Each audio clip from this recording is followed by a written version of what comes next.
akan ada satu topik budgeting, satu topik standard costing. Untuk topik decision making akan masuk 2 subtopik. So meaning that this topic is dia ada 2 topik you kena hafal. Dia ada kena dekat sikit. Dia tak boleh check, tak boleh tag.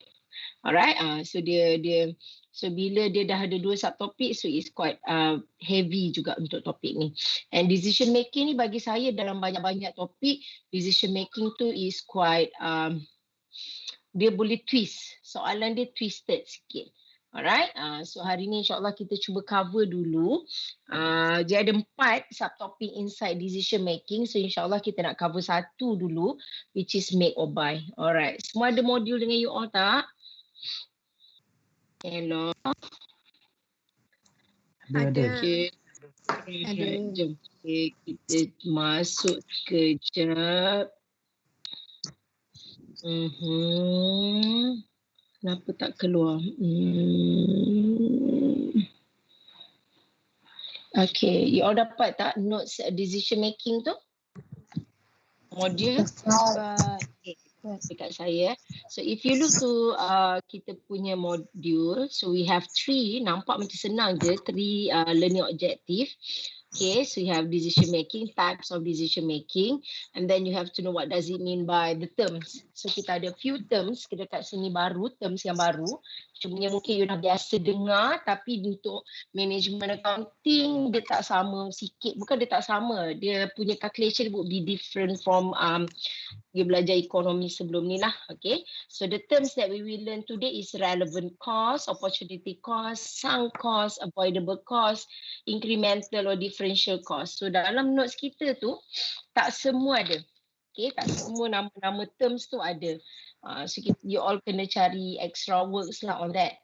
Okay, and then if you look to learning objective number 3, we have 4 subtopic: make or buy, accept or reject, limiting factors, and continue or drop. So insyaAllah hari ni kita nak cover 1. Okay, now from 4 subtopics tu, yang paling susah adalah limiting factor dengan continue or drop product 9. So bila dalam final exam, yang senang is make or buy dengan accept or reject special order. So bila dalam final exam, dia mungkin akan combinekan A dengan C, atau B dengan D, atau A dengan D, atau B dengan C. Dia macam tu. So dia akan 2 subtopik akan keluar dalam final exam. Okay, so kita tak sure lah yang mana satu. So that kita kena belajar 4 subtopik ni. Alright, so let's look to next page. Okay, dekat sini dia kata decision making. There are 2 type of decision making. Kalau decision, bila sebut je decision, meaning that you have to make a choice. Okay, between a few alternatives. So you kena buat choice. You all nampak notes ke nampak muka saya? Dua-dua. Notes. Notes. Saya kecil je. Okay. Sebab saya takut sebab line kat sini kejap lagi dulu ada kejap tak ada. Okay. So bila decision meaning you have to make a choice between 2 alternative which dia kata akan measure kalau dalam management accounting or cost accounting, in fact dalam financial pun kita akan measure profit ataupun cost. Okay. Bila profit kita nak more profit. Okay, kalau cost kita nak less cost. Itu maksud dia. Okay, more profit and less cost. Okay, so there are 2 types of decision making. One is short term, another one is long term. Nama pun short term. So kalau short term tu maksud dia untuk 12 bulan sahaja. Okay, maksudnya dia kena buat decision tu hanya affected dia 12 bulan je. Untuk tahun ke depan tu, untuk next accounting period, you kena buat new decision balik semula. Okay, and then normally dia related to daily business operation. Okay, macam dia tak adalah yang major-major sangat. Okay, and then normally cost yang involved would be small. Okay, cost involved would be small. Okay, next would be long term. Okay, another one is long term. Tadi short term, another one is long term. Kalau long term is more than 1 year. Okay, and then dia selalunya involve higher management sebab dia selalunya decision yang you involve untuk future punya, which is bukan untuk 1 tahun punya decision you. Dia akan effect untuk yang tahun-tahun berikutnya. So for example kat sini dia kasih kalau you nak launch new product atau you nak tambah lagi asset you. Okay, ataupun you nak diversify. Contoh diversify, you nak tambah branches ke. Okay, ataupun kalau you tengok Sime Darby. Dulu Sime Darby dia buat apa? Sime Darby dia dulu buat apa? Dia buat plantation kan. Dulu Sime Darby buat plantation. Dia buat sawit. Lepas tu dia diversify. Dia tukar buat perumahan pula. Okay, house pula, house development. Lepas tu dia tambah lagi. Dia buat hotel pula sekarang ni. So dia diversify. So kalau you perasan semua tu adalah long term decision making. Apa yang dia punya decision sekarang akan effect 2-3 tahun akan datang. Itu maksudnya long term decision making. Diversify tu bukannya hanya tambah branches, dia menambahkan line of dia punya type of business dia. Okay, now kita tengok pula apa information yang akan affect your decision making. There are 2 informations here. First is quantitative. Kalau quantitative tu meaning that numerical, boleh dikira sebab dia quantity. Alright, yang boleh dikira. Sama ada kita nak kira cost dia or revenue dia. Okay, either in monetary or non-monetary items. So kalau benda yang boleh dikira, benda-benda macam ni lah. Okay, units, weight boleh dikira kan. Hours boleh dikira kan. Wages and salary tu dalam bentuk RM. Semua tu boleh dikira. So that is quantitative factors. So dalam final exam kita, untuk tu kita akan masuk yang quantitative selalunya lah. Okay, this one yang dalam final exam. Alright. Next is qualitative factor. Qualitative tu kita tengok quality. Dia bukannya dikira. Dia kata cannot be expressed in numerical. Tak boleh dibayangkan dan decide dalam bentuk numerical yang boleh dikira. Normally dia kata is subjective in nature. Okay, sometimes dia kata involve ideas, opinion yang kita tak boleh nak kira lah. Contohnya macam kita buat sekarang ni, qualitative factors adalah satisfaction of customer. Boleh ke kita nak kira satisfaction? Tak boleh.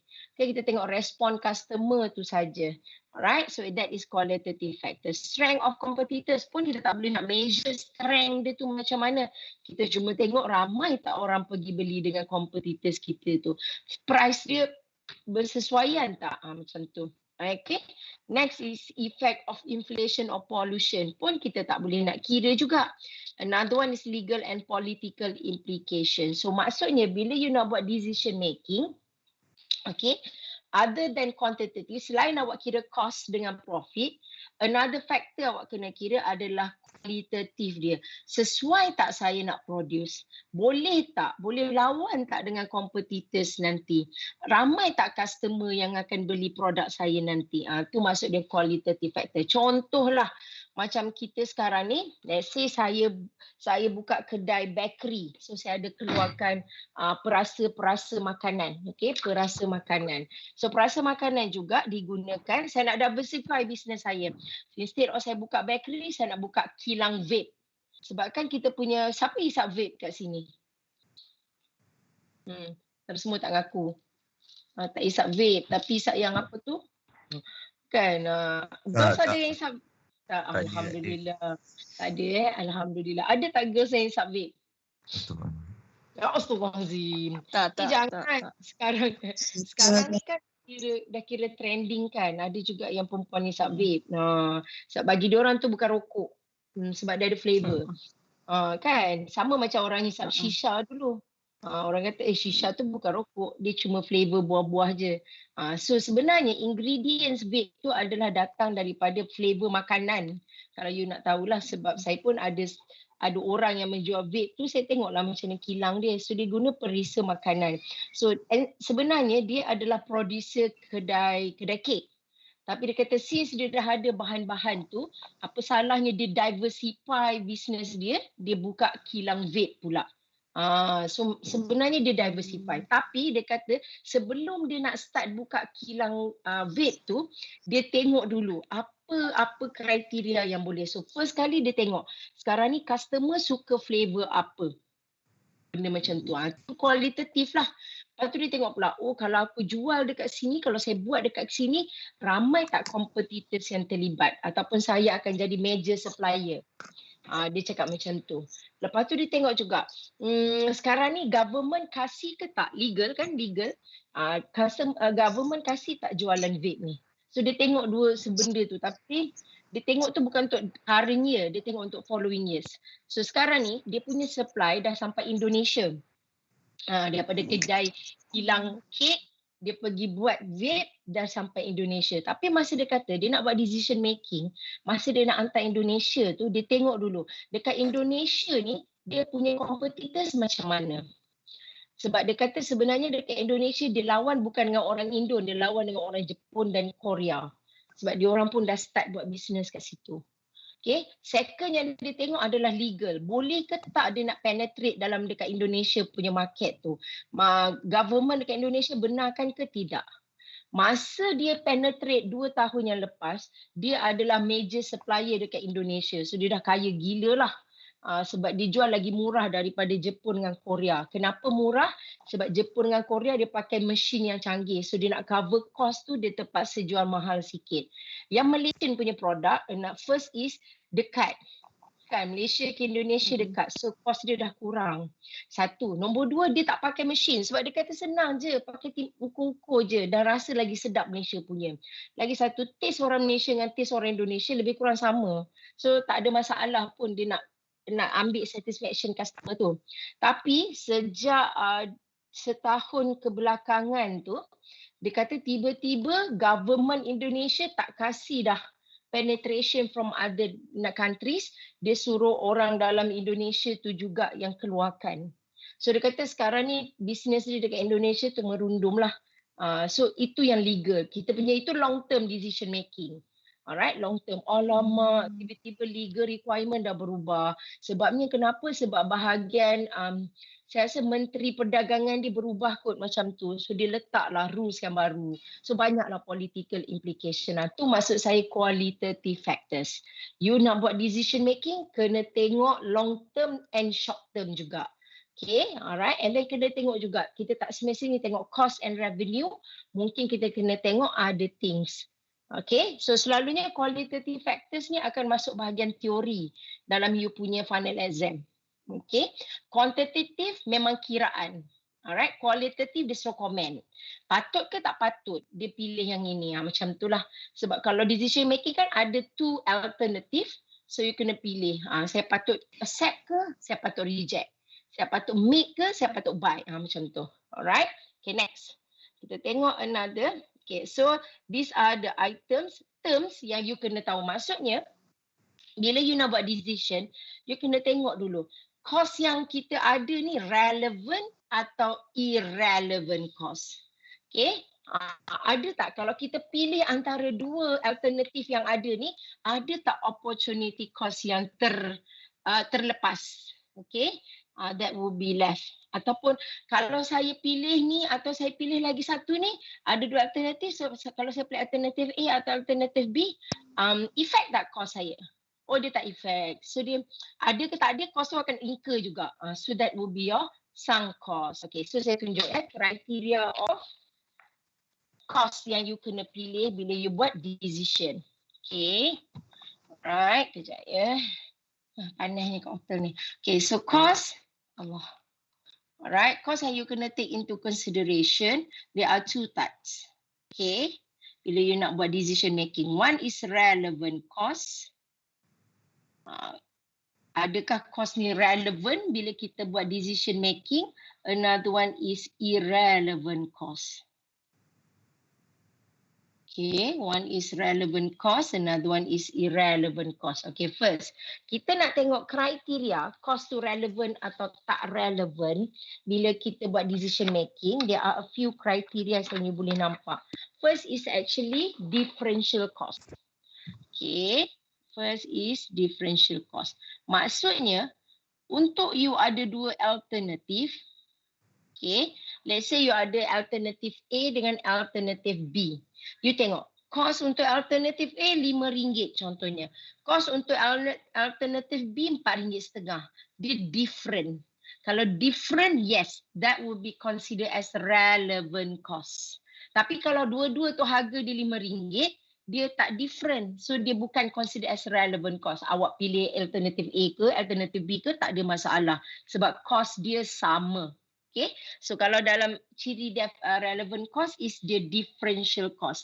Cost dia mesti berlainan. Okay, next, bila adanya opportunity cost. Ingat lagi tak opportunity cost masa you belajar manage ekonomi? Ingat.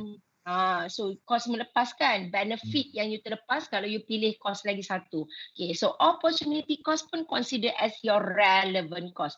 Kalau ada cost melepas, that would be your relevant cost. Kalau tak ada, itu bukan relevant cost. Okay, third one is actually dia akan effect tak you punya future cash flow. Maksudnya ada duit masuk atau duit keluar tak? Kalau ada effect pada duit masuk, duit keluar, okay, movement of your cash, then that will be considered as your relevant cost. So ini items-items yang you kena tahu. Okay, next. Okay, kalau irrelevant cost macam mana pula? Okay, irrelevant cost dia tak difference lah, satu. Dia opposite. Nombor dua, okay, nombor satu dia indifferent lah. Maksudnya sama je.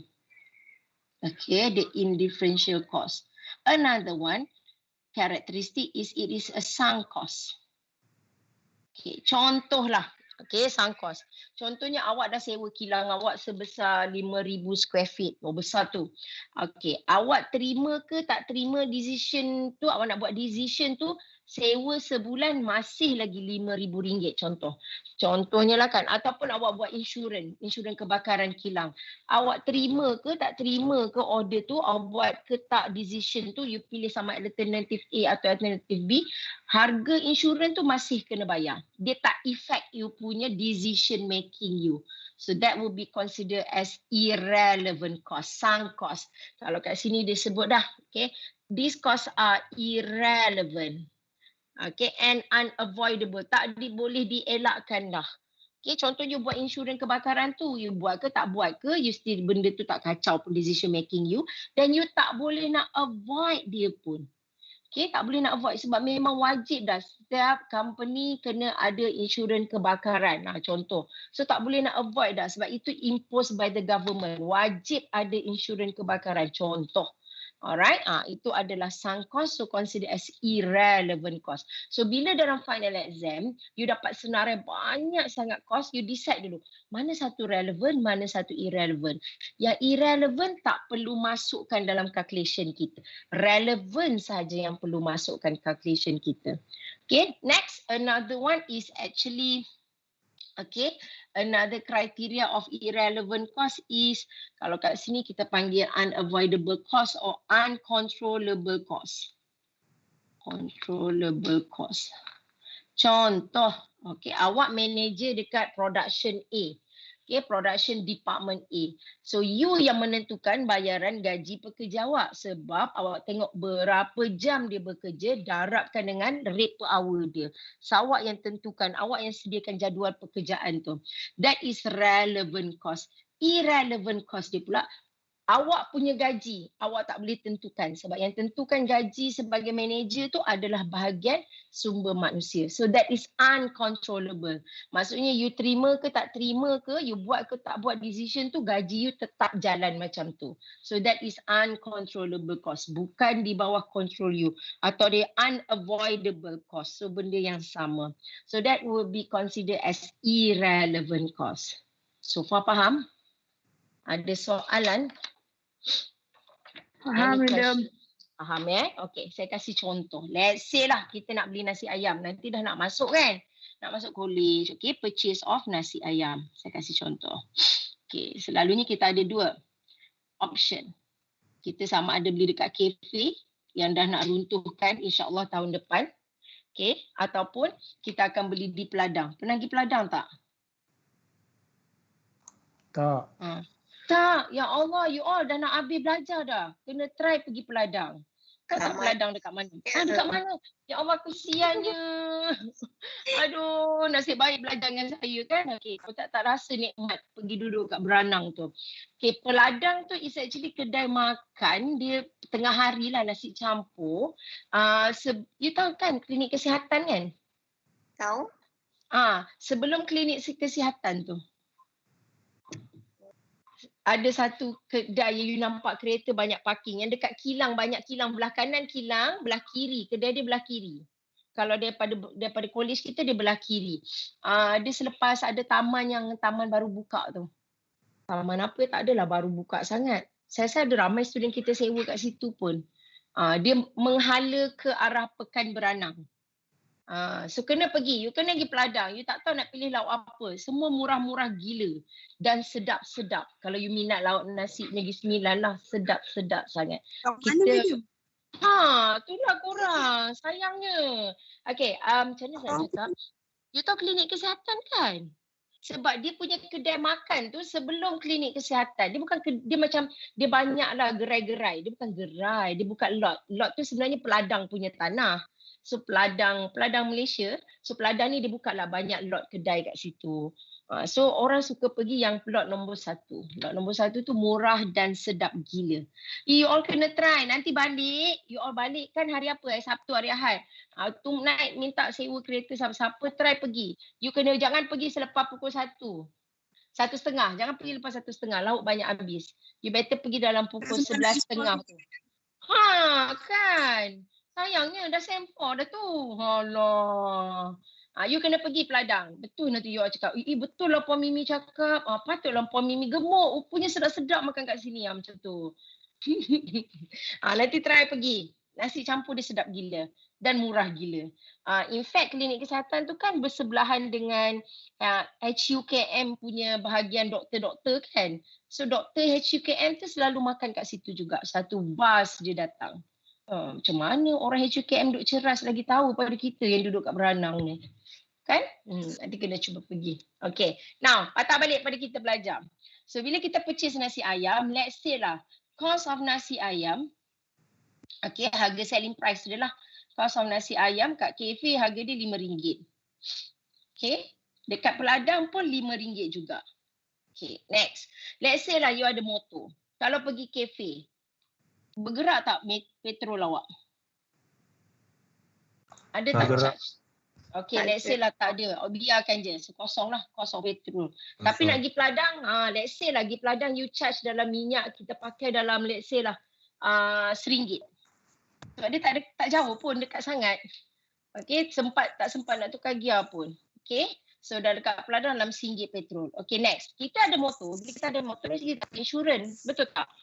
Mesti kena ada insurans motor, mesti ada road tax baru boleh motor tu jalan. Okay, so let's say lah road tax atau insurans. Okay, kalau setahun, berapa road tax dengan insurans motor setahun? Ada tak? 80, 60? Korang tak ada motor ya? Ke mak yang renew kan? Tak ada. Tak tahu. Ya Allah. Tak ada motor. Okey. Ingatkan mak dengan ayah renew kan. So tak tahu menau. Ataupun memang bawa motor tak ada road tax, tak ada insurans. Okey. Let's say lah RM60.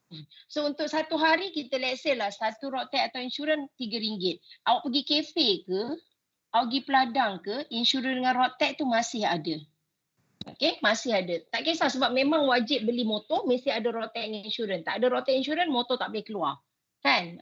Right? Motor tu tak boleh dijalankan lah sebab nak register dekat JPJ mesti dah ada road tax dengan insurans baru boleh bawa keluar motor tu. Okay, now kita kasih contoh. So kita ada dua option. So kita kena buat decision. Kita nak pergi kafe ke kita nak pergi Peladang beli nasi ayam. Kat kafe nasi ayam dia tak sedap. Wah, sedap je saya kata. Sebab kita dah selalu sangat makan. Dekat Peladang nasi ayam dia sedap.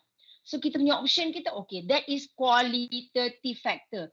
Kafe tak sedap, Peladang sedap. Okay, satu. Nombor 2, kafe ni dekat je. Malah dah nak jalan jauh-jauh. So kafe dekat, Peladang tu jauh. That is qualitative factor. Kafe ni tak ramai orang sangat sebab student kita je. Tapi peladang tu ramai sangat sebab ada orang kilang, ada doktor-doktor makan kat situ, ada makcik-makcik taman tu pun makan kat situ. So that is qualitative factor. You kena buat decision. Okay. Itu qualitative. Okay. Ni saya nak comparekan qualitative and quantitative. So you pun malas. Alamak, malas lagi peladang sebab panas. Sebab jauh sangat kan, panas. Lepas tu nak kena jumpa ramai orang, malas dah juga. Okay, tapi alamak, peladang sedap. Ayam dia besar. Dia macam tu. Alamak, dia ada kontras. So okay lah, kita dah bincang kualitatif. Now kita pergi kuantitatif. Okay, jom. Kita tengok dekat sini, kita tengok total cost dia. Kalau kita pergi kafe, cost kita cuma RM8 sahaja. Tapi kalau pergi peladang, kos kita adalah RM9. Okey, memanglah kita nak pergi kafe sebab kita dapat jimat RM1. Tapi ingat tadi saya kata kita kena tengok qualitative factor. Mungkin dekat, mungkin tak panas, mungkin tak ramai orang, tapi sedap. Dan dia besar ayam dia. Dan awak kenyang sampai malam. Itu qualitative factor. So kena consider benda-benda tu. Okay, now kita tengok antara dua ni. Nak tanya. Ini what type of cost sebenarnya? Okay, so cost of nasi ayam, dia relevant ke irrelevant cost? Relevant or irrelevant cost? Plus. Relevant. Relevant? Relevant. Irrelevant. Kenapa? Sebab dia tak ada Sebab dia differential. sama. Dia indifferential cost. Nampak? Cost dia sama. Alright, cost dia sama ni RM5. Cost yang sini pun RM5. So indifferential cost. So this would be considered as irrelevant cost. Why? Sebab dia indifferential. Cost dia sama. Okay, sebab dia indifferential. Okay, next kita tengok. Petrol, relevant ke irrelevant? Relevant. Kenapa relevant cost? Sebab dia different. Sebab dia different. Dia different satu. Lagi satu dia ada future cash flow. Alright, sebab you nampak alamak duit keluar RM1. So the fact you punya duit lah, saving awak RM1 dah keluar kalau pergi peladang. So dia relevant cost. Okay. Next, road tax. Relevant ke irrelevant cost? Irrelevant. Irrelevant cost. Okay, this is irrelevant cost. Satu sebab apa? Sebab dia indifferential. Lagi satu, dia adalah sunk cost. Awak pergi ke, tak pergi ke peladang ke kafe ke, awak tak pergi still kena bayar insurans dengan road tax, betul tak? Awak biarkan je motor tu kat situ ke, tak biar ke, dia still kena bayar insurans dengan road tax. So that is sunk cost. Alright? Okay, so faham tak? Okay, meaning that bila awak tengok-tengok, so tak bolehlah kata comparekan RM8 dengan RM9. Sebenarnya awak compare ini sahaja. So yang cost yang ini tak perlu ambil kira. Tak perlulah. So yang you kena compare hanya petrol sahaja. So dalam kes ni kita nampak memang kafe lah jimat. Sebab petrol cost ni cuma kosong sahaja. Tak perlu ambil total RM8 dengan RM9 ni. So faham?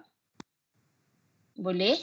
Boleh. Okay. Alright, so meaning that bila kita buat decision making, awak kena tengok dulu. Okay, cost ni relevant ke tak? Tak relevant. Okay, tak payah masuk calculation.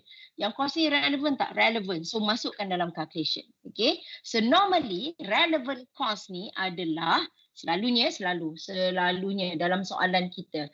Relevant cost adalah variable cost. Ataupun prime cost. Ataupun direct cost. Okay, so your relevant cost is variable cost atau prime cost atau direct cost. Okay, irrelevant cost selalunya fixed cost. Okay, selalunya fixed cost. Tapi tengok kepada cerita tu dulu. Okay, mesti dia ada cerita sikit-sikit. Oh, ni bukan semua 100% fixed cost. Ada perubahan. Sebab fixed cost pun kan kita ada step cost kan? Betul tak? Dia fix satu ketika, lepas tu dia akan bertambah lagi. Tu step cost. So dia memang fixed cost tapi dia jadi step cost. So kena tengok juga sama ada fixed cost tu consider as irrelevant or irrelevant bergantung kepada soalan. Okay. Now, so patah balik kepada type of decision making, we have 4 types here. Okay. So untuk hari ni kita nak belajar make or buy.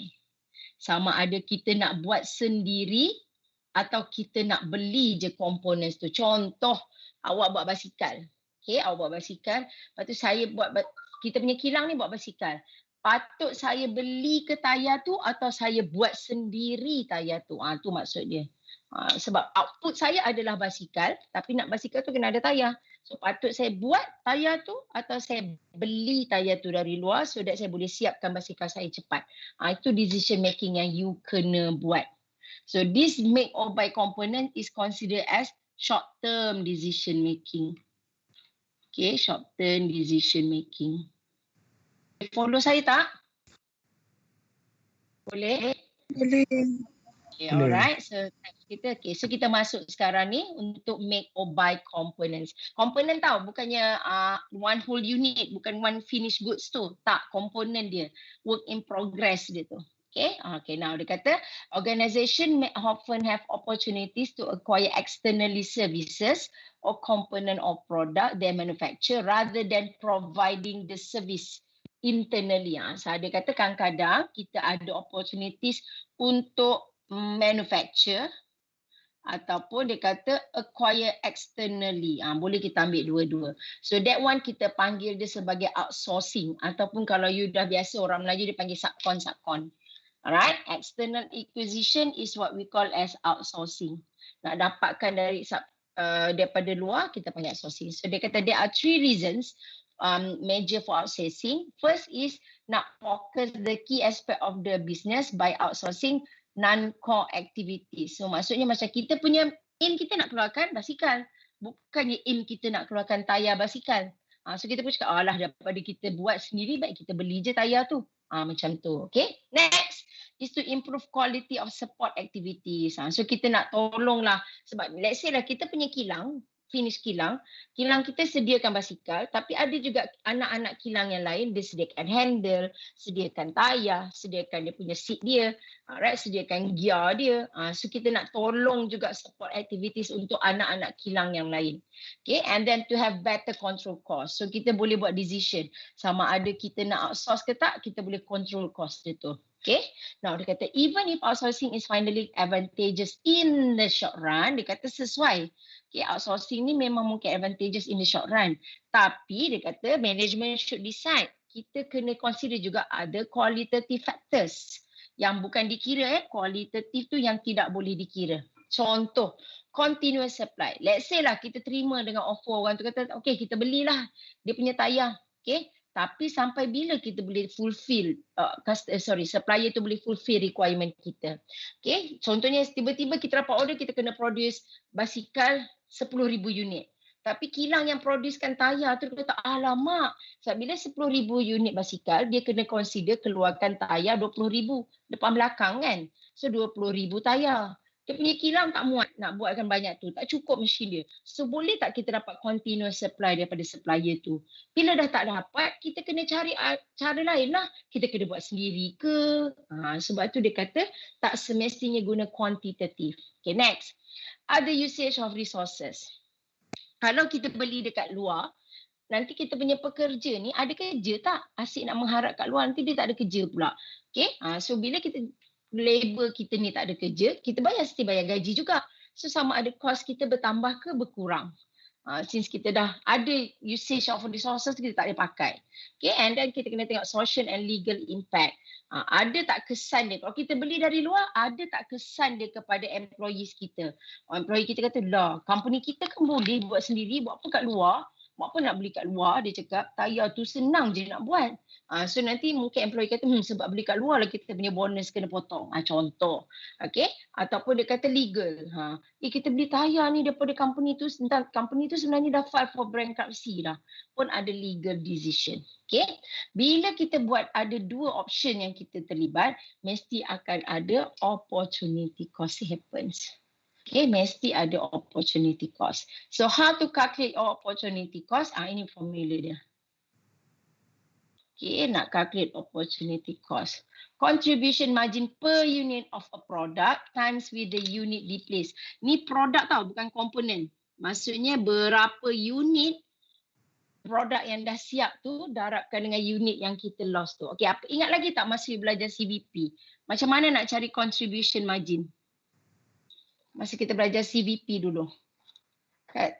Yang kita nak cari break even point tu. Macam cari contribution margin. Dah hilang ingatan kan? Itulah tu. Risau tu. Tak ingat Madam. Itulah. Risaulah saya. Jangan lupa. Nanti masuk degree nanti jangan lupa contribution margin. Sebab contribution margin tu adalah kata-kata apa benda yang di mulut cikgu je nanti. Lecturer awak nanti dia akan prof awak akan sebut contribution margin. Saya dah ingat. Okay. Apa dia? Sales tolak dengan variable cost. Yes, selling price per unit tolak variable cost per unit. Sebab dia kata per unit sini. Okay, that is contribution margin. Kita dah jumpa dah.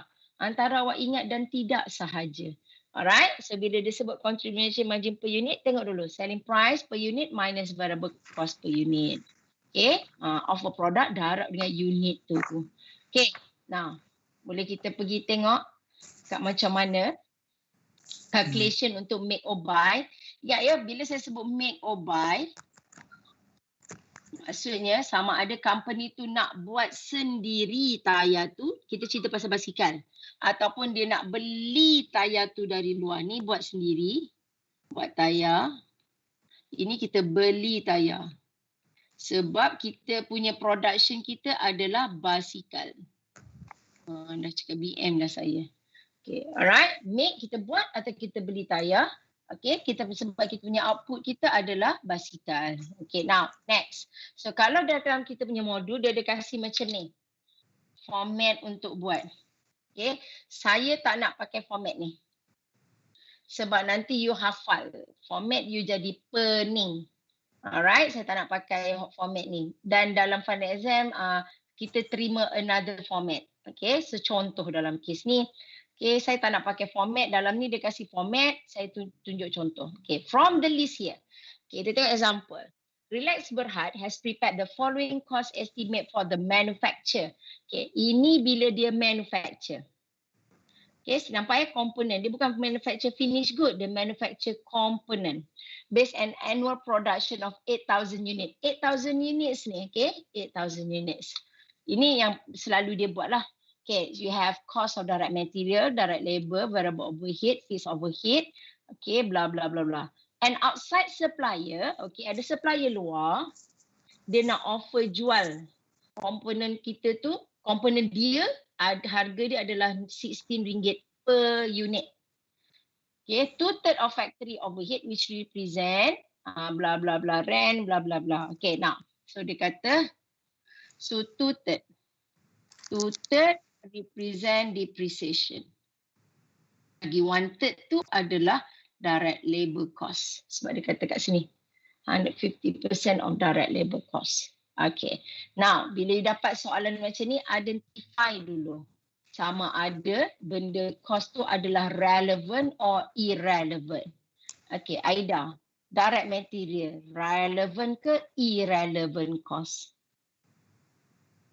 Aida ada? Aida ada? Aida Masara? Ya, madam. Okay, direct material, relevant ke irrelevant cost? Direct material.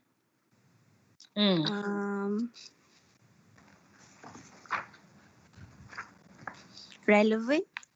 Yes, okay. So sekarang ni kita ada direct material is relevant cost. Okay, direct labor. Najiha, relevant or irrelevant cost? Najiha Masrurah. Jiha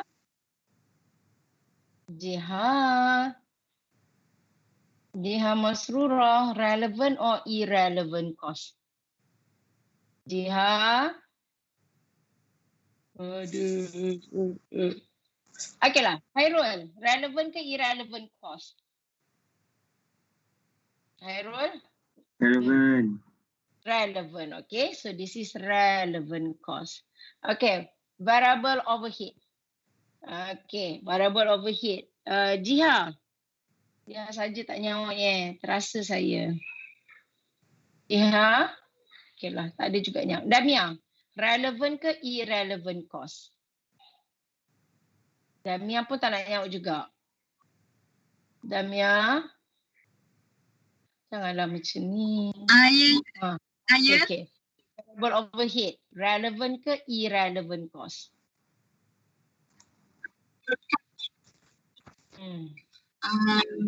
Irrelevant. Irrelevant. Code. Okay, jom kita tengok patah balik. Ingat tak saya tunjuk kat atas ni? Relevant cost adalah variable cost ataupun prime cost atau direct cost. Irrelevant cost adalah fixed cost. Nampak tak? So sekarang ni dia kata variable overhead. Okay, yes. Kalau variable overhead dia adalah relevant cost. Okay, next. Fixed overhead. Okay, fixed overhead dia ada notes kat situ. Dia kata 2/3 adalah depreciation. 1/3 bukannya depreciation, adalah direct labor cost. Okay, so saya nak tanya. Yang 1/3 ni relevant ke irrelevant? Zamir? Relevant. Okay, so 1/3 is relevant cost. 2/3 Zamir? 2/3 irrelevant. Irrelevant cost. Okay, so kita dah tahu dah. Alright, so maksudnya bila you nak buat calculation untuk you punya jawapan, kita cuma ambil yang relevant sahaja. Yang irrelevant ni tak perlu ambil. Okay, so saya pun buat comparison. Sekarang ni sama ada kita nak make atau kita nak buy. Okay, kita ada dua option kan. Sekarang ni ada dua decision yang kita kena buat based on two alternative. So alternative 1 kita is make, alternative 2 kita is buy. Okay, so kita make kita dah tadi kan kita kata direct material. Alright, dia nak offer berapa ni? Outside supplier supply RM16 each. Oh, dia nak beli 8,000 lah. Okay. Okay, jom. Alright, so kita pun first kali kita ada relevant kita adalah direct material. Okay, so kita ada direct material sebab kita nak make. Okay, bila kita nak make mesti ada direct material. Kenapa hari ni? Dia macam nak bercuti juga, tak sabar cuti. Okay, so direct material you RM5 timeskan dengan component you which is 8,000. So dapat kat sini berapa? 40 kan? 1,000. Okay. Lepas tu kita bila nak make, kita mesti kena bayar upah pekerja, direct labor, which is RM4 times 8,000. Berapa 8 kali 4, 32. 32,000. Okay. Next, you ada variable overhead. Sebab dia relevant. Bila relevant, kena masuk calculation. RM4 times 8,000. So, you kena 32,000 lagi.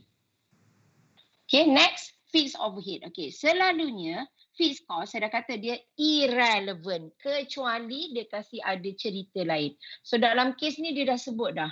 Dia kata 150% of direct labor cost. So kita dah tahu dah, oh mak.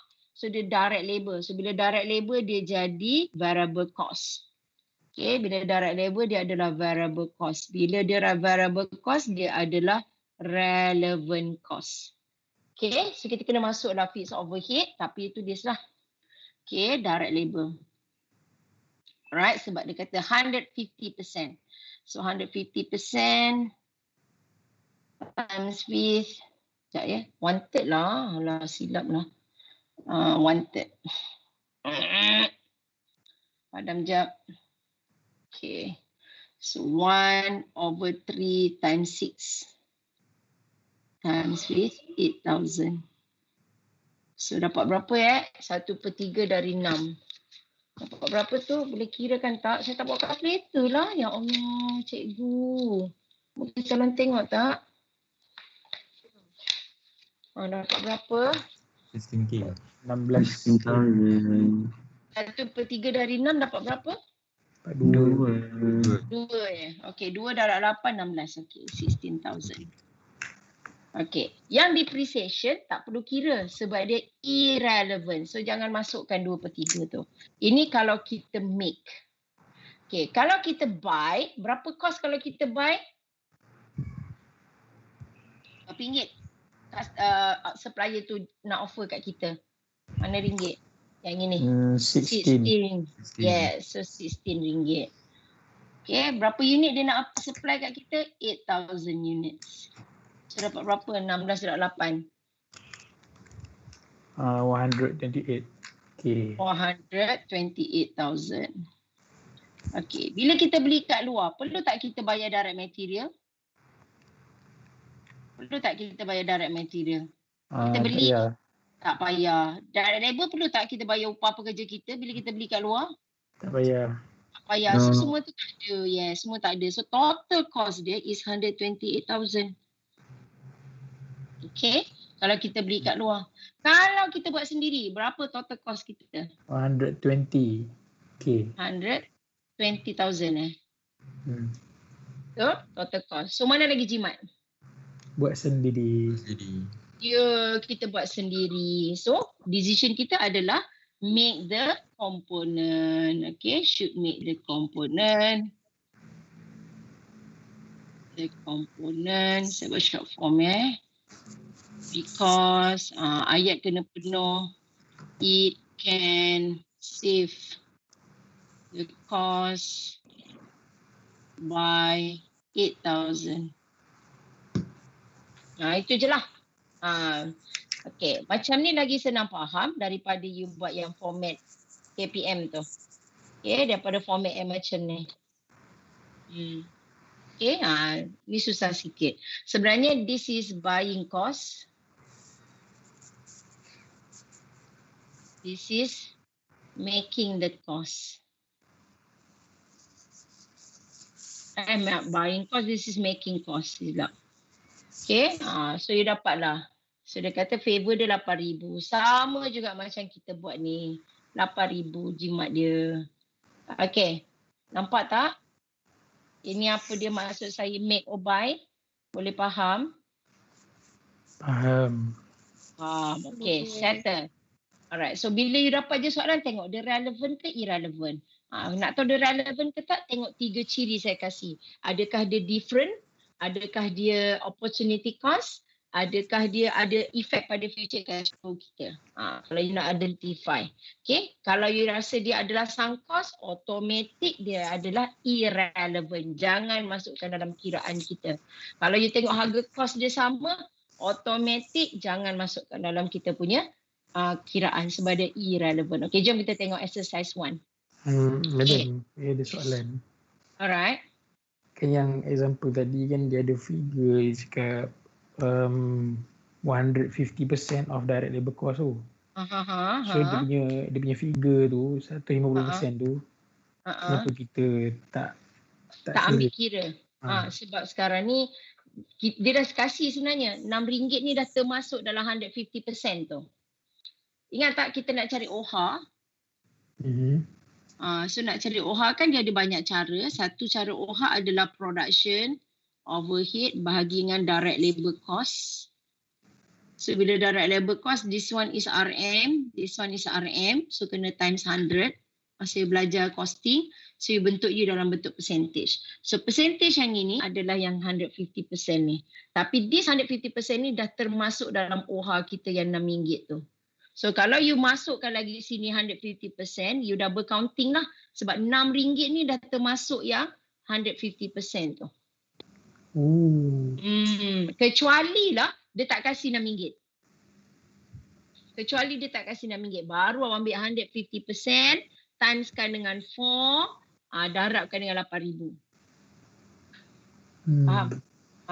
Kalau dia tak kasih RM6 ni, you ambil je 150% times 4 sebab dia kata direct labor cost kan. Times 4 baru darabkan dengan 8,000 ni. Then baru boleh. Tapi since dia dah kasih dekat you RM6 ni, so tak perlulah. Ignore je lah yang 150% tu. Okay. Alright, good. Good question, good question. Sebab mana tahu kan tiba-tiba kita jumpa macam tu kan. Alright, now untuk betul. So question number 1 and question number 2 straightforward. Okay, question number 1, question number 2 straightforward. You boleh buat as your homework, besok kita discuss. Okay, question number 1, number 2 straightforward. Saya nak pergi question yang bukan straightforward.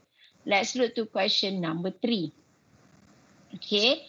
Alright, question number 3 dia kata Padam Berhad is considering whether to manufacture or purchase. Sebab takut dalam final exam, dia tak sebut pun apa decision making. Ini make or buy ke, special order ke, limiting factor ke, kita tak tahu. So you tengok dulu keyword dia. Satu is make, satu is purchase, maksudnya buy. Okay, a particular component. So dia nak beli component. This would be in batches of 10,000. Okay, and the buying price would be RM6.50. Okay, the marginal cost of manufacturing component is RM4.75 per unit. Okay, apa maksud marginal cost? Ingat lagi tak you belajar standard costing hari tu? Ingat lagi tak standard costing? Maksud kan standard costing ingat tak? Saya kata dia ada dua. Satu adalah standard cost. Satu lagi adalah marginal cost. Kalau standard cost macam mana hari tu? Kita dah belajar. Standard cost adalah apa dah? Banyaknya hilang ingatan ni. Risau saya ni. Okay. Standard cost adalah semua variable cost awak campurkan dengan fixed cost. Betul. Okay. Kalau marginal cost dia hanya variable cost sahaja. Dia tak ada fixed cost. Ingat tak you belajar masa costing dulu under over absorption? Marginal costing dengan absorption costing. Dah ingat. Dah ingat. Tiba-tiba alhamdulillah. Okey, ingatan pulih kembali. Alright, masih belajar costing dulu you ada belajar marginal costing dengan absorption costing. Absorption costing tu adalah standard costing sebenarnya. Yang you belajar campurkan variable dengan fixed cost, lepas you tengok dia sama ada under or over absorb. Betul tak? Alright, marginal costing tu you ambil hanya untuk variable cost sahaja. Lupa. So tengok balik costing nanti. Alright, so automatic bila dia sebut marginal cost is actually refer kepada variable cost. Bila dia variable cost, dia relevant ke irrelevant? Dia relevant. Yes, dia relevant. So nanti bila you buat comparison, you kena take into account this amount. Okay, sebab dia relevant cost. Okay, now next dia kata, and that component would have to be made on the machine which was currently working at full capacity. Dia kata kita ni dapat kita ni ada ni, kena buat satu komponen. Tapi sekarang ni kalau kita buat, mesin kita ni dah overload dah memang ngam-ngam dah. Kalau kita buat juga benda ni, mungkin cost kena incur bertambah lagi. Contohlah sebab mesin kita ni dah fully utilized dah. Alright, contohlah, let's say lah, awak kena buat baju kurung. Okay, kita ada 3 jenis baju kurung. Baju kurung kebaya, baju kurung moden, baju kurung pahang. Kita dah fully utilize dah mesin kita. Now, kita punya components adalah benang. So, kalau kita buat benang ni sendiri untuk jahit baju kurung kita, mungkin saya terpaksa kurangkan baju kurung benang untuk kebaya. Kita kena concentrate 2 saja. Baju kurung pahang dengan baju kurung kedah. Macam mana? Tadi saya cerita apa? Kedah ke okay lah. Alright. So maksudnya bila saya dah fully utilize mesin saya tu, saya terpaksa let go salah satu produk saya. So sekarang ni saya ada 3 jenis produk, saya terpaksa let go produk baju kebaya saya so that saya boleh buat benang untuk jahit baju kurung kedah dengan baju kurung pahang. So saya terpaksalah buang baju kurung kebaya saya. Alright, itu maksudnya. So itu adalah opportunity cost. Disebabkan saya nak buat juga benang tu, saya terpaksa let go baju kurung kebaya saya untuk produce baju kurung kedah dengan baju kurung pahang. Okay, itu opportunity cost. So dalam kes ni dia cakap, kalau saya buat sendiri komponen tu, saya terpaksa berhentikan saya punya sale saya untuk produk yang ini, saya terpaksa kurangkan dia 1,000 unit. Contoh macam tadi, boleh nak produce kebaya tapi saya kena kurangkan 1,000 unit so that mesin saya tu boleh digunakan untuk buat benang buat benang untuk buat yang produk 2 lagi. Okay. Dan mesin ni pula, dan baju kebaya saya tu contohlah harga marginal cost dia RM60 dengan selling price dia RM80 per unit. So saya terpaksa kurangkan 1000 unit lah baju kebaya saya. In order saya nak buatkan benang tu, saya terpaksa createkan satu benang. Saya terpaksa pakai mesin yang dah fully utilized tu untuk buat benang. Okay. Now, so kita buatlah make or buy. Okay, jom kita buat make or buy. Buat comparison. Patut saya buat atau patut saya beli je benang tu.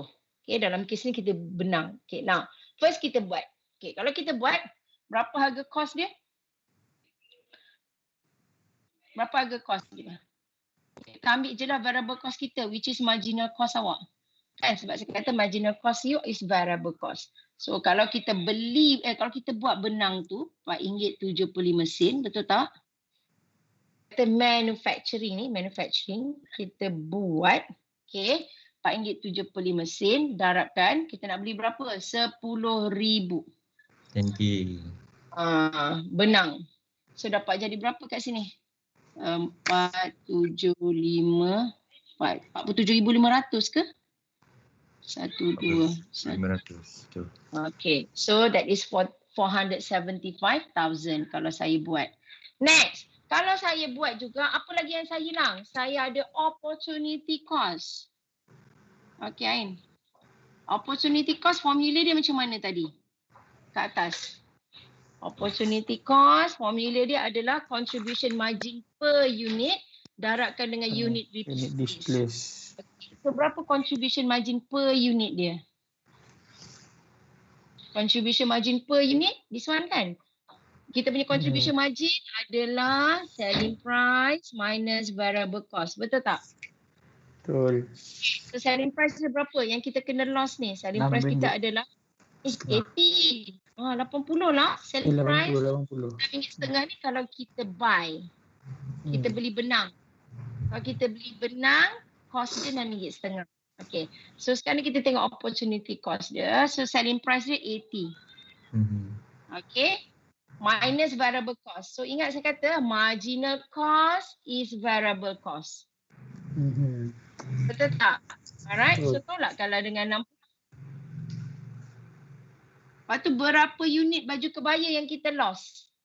1,000 units yang kita lost. Okay, so dapat berapa kat sini?